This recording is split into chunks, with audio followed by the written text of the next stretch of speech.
These Cold Walls of Thunder Bay.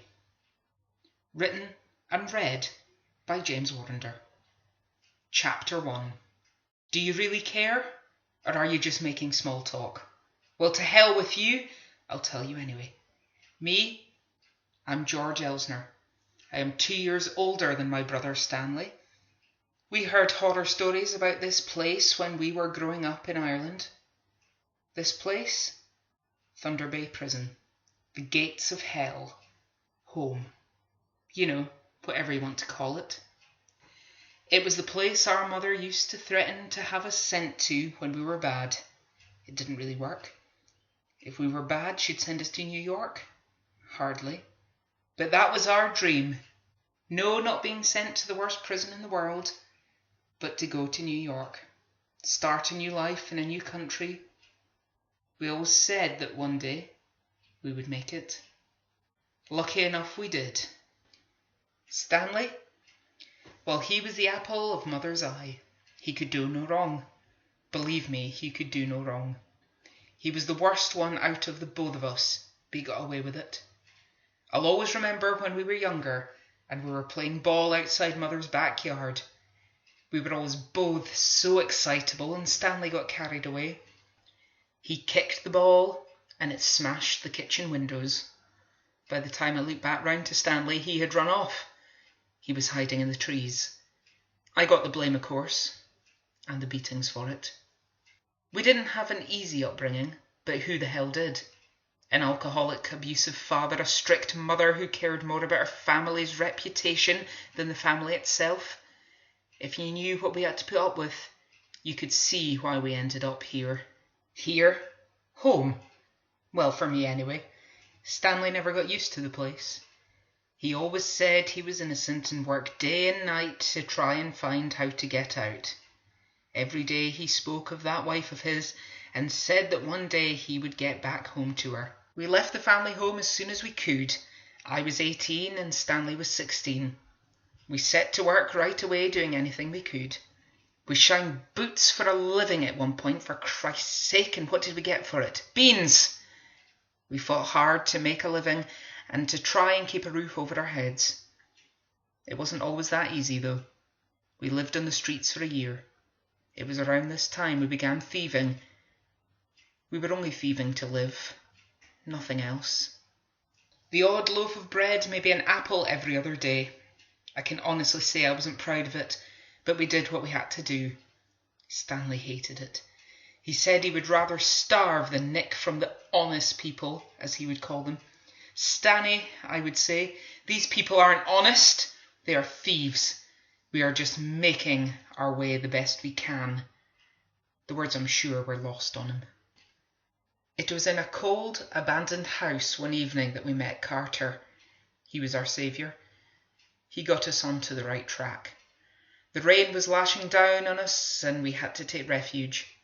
It was the coldest night of winter and if we stayed outside we would have frozen to death. We ran around the town to find somewhere to shelter. We found that old house just as we were going to give up hope. We climbed in through a smashed window and right away we could hear the talking. We followed the sounds of the mumbled voices up to the attic where we found Carter and his friends. They were sitting round a small table, drinking by candlelight. When we came in, they fell silent. After a few moments, Carter addressed us. "Can I help you two boys?" He said it with a shrill, dark voice. Thankfully, this is something we would never hear again. "Sorry to disturb you, sir," Stanley began in that innocent way he did. "Can you give us shelter for the night?" Carter exchanged a few looks around the room. After a few seconds, he glanced towards one of the wooden benches in the corner and nodded. "Take a seat," he said. We weren't too sure what we'd walked into, but we didn't care. The idea of shelter out of that rain was all that mattered in the moment. We hurriedly walked over to the benches and took a seat. I couldn't help but listening to their conversation. "Do you think we'll manage?" "Of course we will. It's simple. We'll be rich in no time. But what if we get caught? Then we get locked away for a long time." I wanted to know what they were talking about. I liked the sound of being rich. I liked the sound of danger. "I want in," I called out from the darkness of the corner. Of course the men laughed at me. "George, I don't want to get into any more trouble," Stanley said timidly. I pushed him aside. "I want to hear this plan," I said again. "They could come in handy here," said Carter. "Pull up a chair, boys." Of course we pulled our chairs right up to the table. Carter still wasn't sure about the two lads who just turned up at his lodgings, but right away he knew that they would be able to help him become rich. "My name is Carter Wilson. These are my associates, Ted and Oliver." The two other men nodded at the boys' acknowledgements. "I'm George Elsner, and this is my younger brother Stanley. I'll spare you the pleasantries we exchanged here."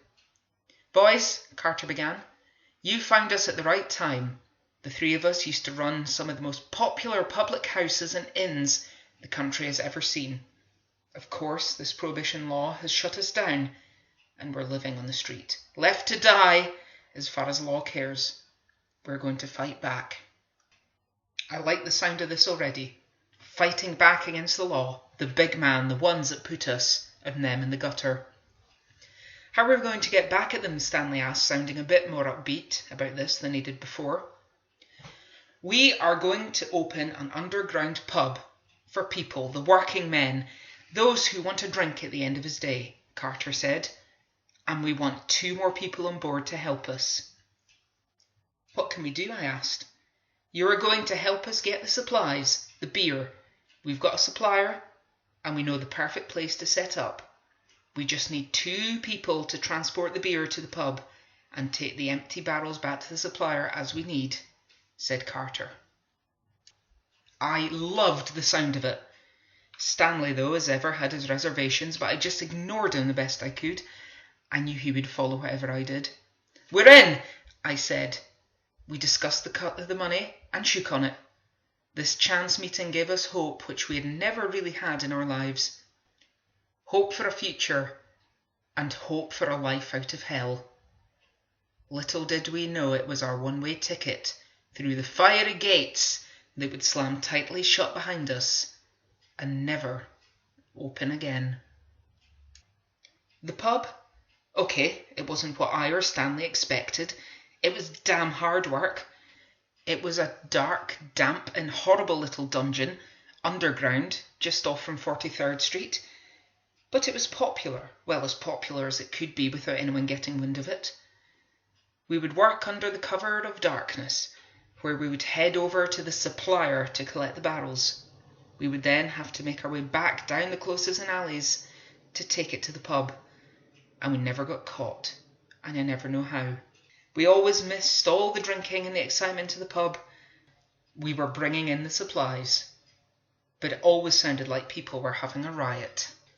It was one evening when we were rushing back towards the pub when Stanley had his accident. We were sure we were being followed, and I called him to run. In all the excitement, he fell over his barrel and crashed to the ground. I heard his ankle snap. I had to make a choice there and then. Grab the barrels and get back to the pub, or pick up my brother and carry him back, leaving the beer behind. I had to leave him. I told him I'd be back. I struggled with both barrels down the closes. It felt like it took me forever.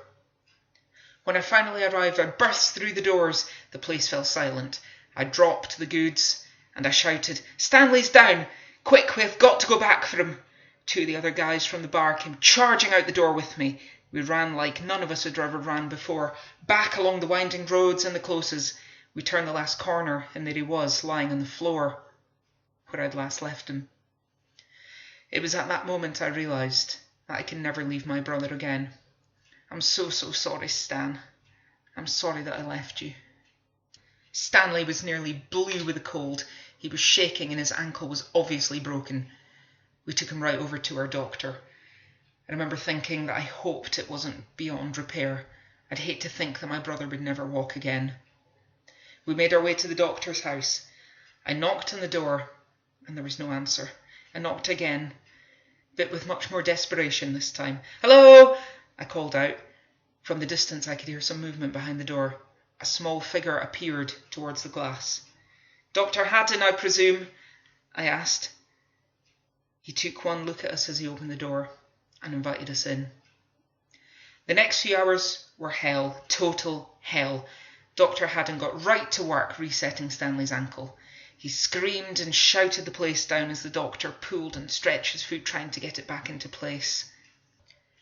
I thought nothing like that would ever bother me, but it did.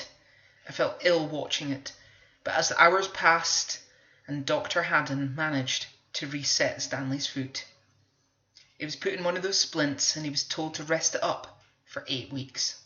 Stanley, who was always active, hated the thought of having to sit for all that time, doing absolutely nothing. It was around 2 weeks later after Stanley broke his ankle, and he was going mad. It was down to me and Carter to collect the beer, and while we were away, Stanley worked behind the bar. The best he could, anyway. One evening, we were sitting at the bar. I can't remember exactly what we were saying, but that was when she walked in, and he saw her for the first time, Alice Shaw. She walked in and looked around the pub, taking it all in. Every head in the room must have turned to look at her. She made her way over to the bar and ordered her drink. Stanley was speechless. Love at first sight, I would call it. Her drink was just getting poured when I got the shout we had another run to do. It would have been nearly an hour I was gone, and in that time, when I came back, Stanley and the lady were inseparable. Her name is Alice Shaw, Stanley began as we took him home early in the morning. She lives just a few streets away from us.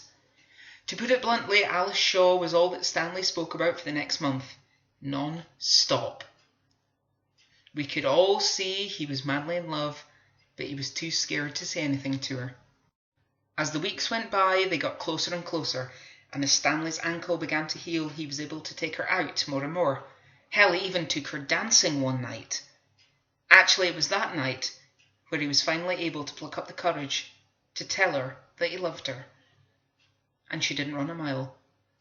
We often joked that she must have been mad. Just under a year after they first met, Stanley and Alice were married. The wedding day, well, it was spectacular. The church looked amazing, and I got to stand by Stanley as his best man. There might have even been a tear or two during that day. The most poignant moment of the day was when, after the ceremony, Stanley picked a bright red poppy from the ground outside and placed it in Alice's hair. He said it made her look just perfect. And from that day on, Alice always kept a poppy nearby to remind her of that day. That was one of our last happy days. In fact, I'd say it was the last happy day we ever had. It wasn't too long after that it happened. Okay, the crime. I'll tell you. 3 months after Stanley's wedding, we got word that there was another pub in the area, one that was trying to outdo us.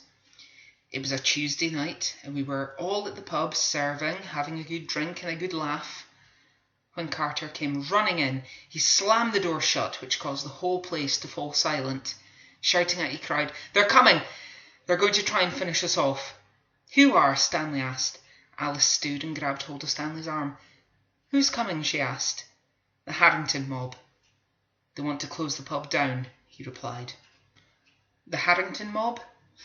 You'll have heard of them. They thought they ran the entire estate. Jeff and Frank Harrington, 2 brothers out for themselves. If someone else had it, they had to go out and get it as well. And if someone stood in their way, they would certainly know about it. "They can't be coming here. They simply can't," cried Alice. "They are, and they're on their way. What should we do?" asked Carter. Without hesitating, I decided it'd be safe to clear the bar. "Right, everybody out, the bar's closed," I shouted. "Everybody out." There was the usual moaning and groaning for me, saying we were closing, but I really thought it was for the best. "Once everyone leaves," I started, "we can close up and move the beer just in case." The first few people had only just got up from their chairs when the doors burst open. The Harrington mob had arrived. Jeff, Frank, and a collection of their mates charged in. The room fell silent. "We want a word," Frank growled. He was looking directly at me.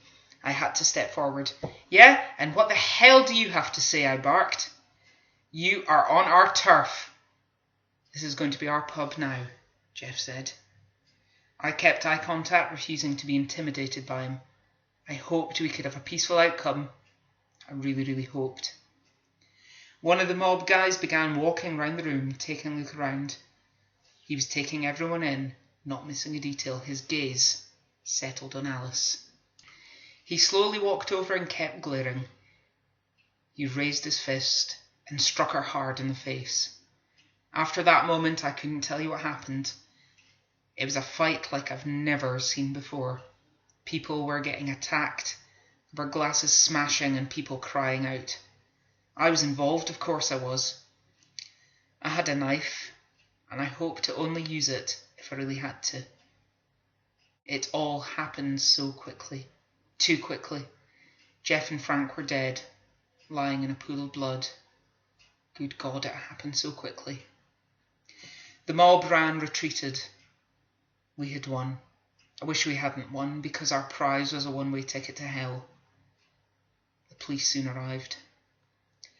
All I remember from that night was Stanley calling out, "I'm so sorry, Alice, I'm sorry."